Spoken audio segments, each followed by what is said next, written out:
皆さんこんにちは、みさとです。ここは奈良県の JR 和歌山線にある五条駅。今回は廃線跡ではなくて、列車が走らずに建設途中で放棄されてしまった未成線を歩きます。その線の名前は御神線。御神線の名前の元の御はこの駅の五条駅から、神は和歌山県の新宮です。この五条と新宮の間は大半は奈良県の南部の吉野郡で紀伊半島の真ん中になります。紀伊山地が連なる急峻なところで、過去にここに鉄道を走らせようとする計画があって、実際に途中まで建設されました。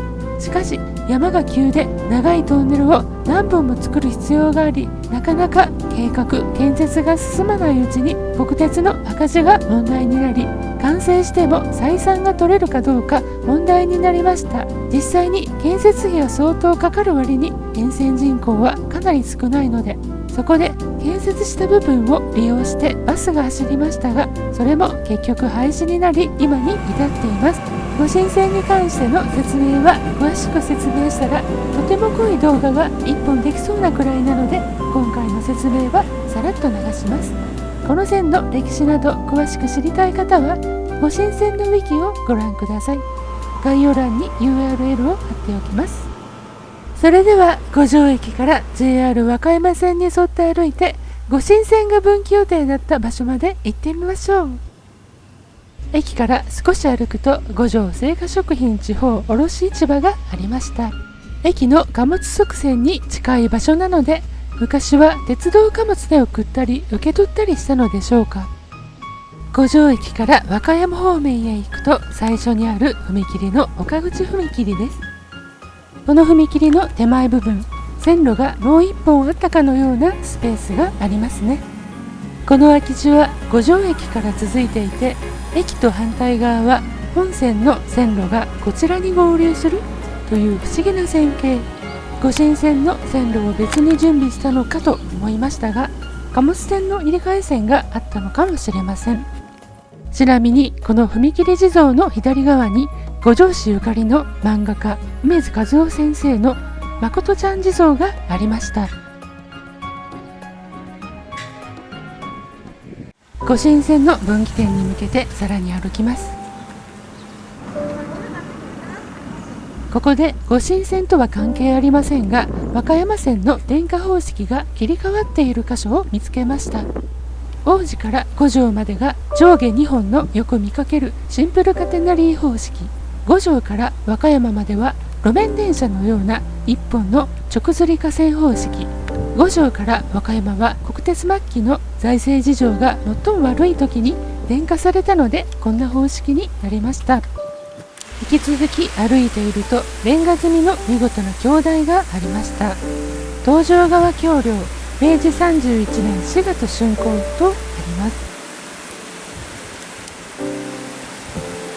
そして和歌山線から御神線が分岐するところです。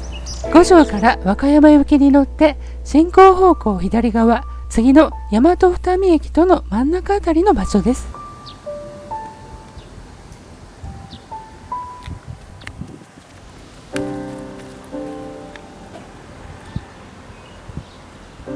緩やかにカーブを描いて、いかにも鉄道のカーブという感じ。緩やかなカーブの先には柵と防災倉庫があって草むらになっています。むやみに入らない方が良さげな雰囲気。竹やぶの奥を横から確認しましたが、フェンスがあってやはり立ち入り禁止の表示が見えました。先ほどの防災倉庫前で左折れして坂を少し下りました。階段があって降りようと前を見たら現れました。五条市の市街地で御神線の一番目立つ高架の構造物です。街中に存在感のある高架、半円のアーチが美しいです。高架に近づいてみました。下が絡まるほど長い年月が流れています。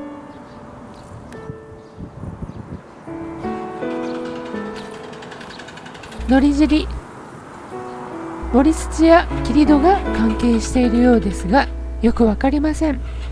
この先もカーブを描いていますね。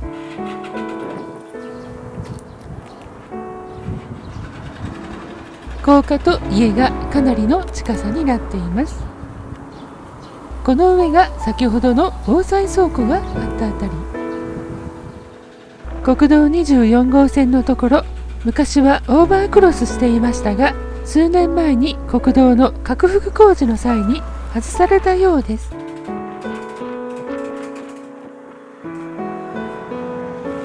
高架はこの先吉野川の堤防まで続きます。国道の南のこちら側は高架のすぐ横を歩くことができました。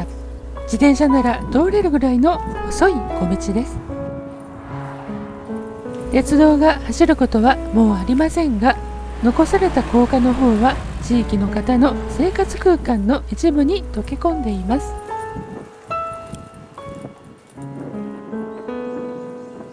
国道から2分ほど歩くと高架の反対側に出て寿命川の横に出ます。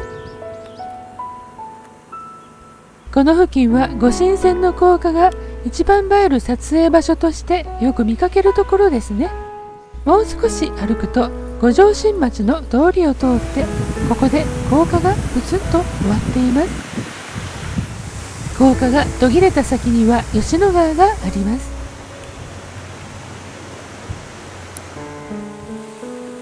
以前は吉野川に御神線の橋脚だけ作られて見ることができたそうですが、こちらも撤去されてしまってもう何も残っていません。御神線の移行巡りいかがだったでしょうか。 JR 和歌山線から吉野川の付近までならはっきりとした高架が残っていて、歩いても苦にならないぐらいのお手軽散歩コースといった感じです。ゆっくりと撮影しながら歩いたので30分ほどかけていますが、普通に歩けば10分もかからないかも。御神線遺跡を歩いた後は近くに五条新町という雰囲気のある古い町並みもあるので、こちらに行くのもいいかもしれません。今回も最後まで見ていただき誠にありがとうございました。また次の動画でお会いしましょう。